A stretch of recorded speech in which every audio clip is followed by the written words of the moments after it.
Sebanyak 34 orang dari total 152 kasus COVID-19 varian Omikron telah dinyatakan sembuh dari paparan virus. Dari informasi yang diperoleh, mereka hanya diberi obat dan vitamin untuk memperkuat daya tahan tubuh. Bahkan dari semua kasus, tidak ada yang membutuhkan perawatan serius di rumah sakit.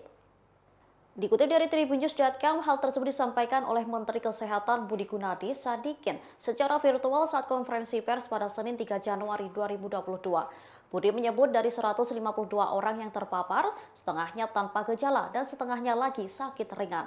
Bahkan saturasinya masih di atas 95% sehingga tidak membutuhkan oksigen.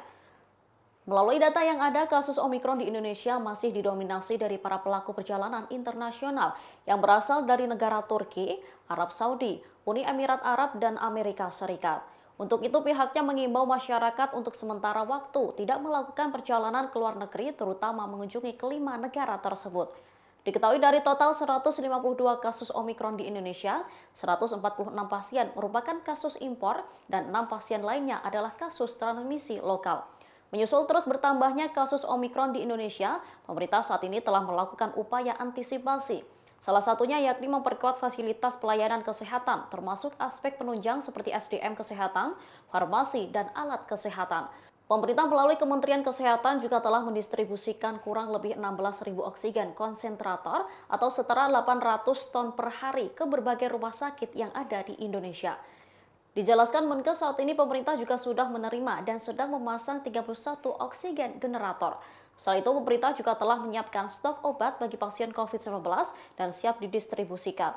Obat tersebut adalah Molnupiravir yang terbukti bisa membantu menekan laju pasien yang saturasinya mencapai 94%. Kami mungkin sedikit update mengenai kasus Omikron di Indonesia. Dari 152 yang masuk di Indonesia, itu lebih setengahnya adalah tanpa gejala, setengahnya lagi adalah sakit ringan. Ya, artinya tidak membutuhkan oksigen, saturasi yang masih di atas 95% dan 23%-nya atau 34 orang sudah sembuh dan sudah kembali ke rumah. Ya, jadi kita melihat bahwa sampai sekarang tidak ada yang membutuhkan perawatan yang serius di rumah sakit, cukup dikasih obat dan vitamin, mereka sudah bisa kembali ke rumah.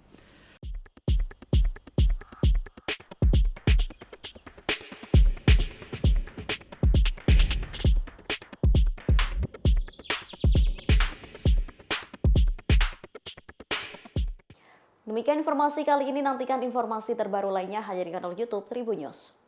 Terima kasih sudah nonton, jangan lupa like, subscribe, dan share ya!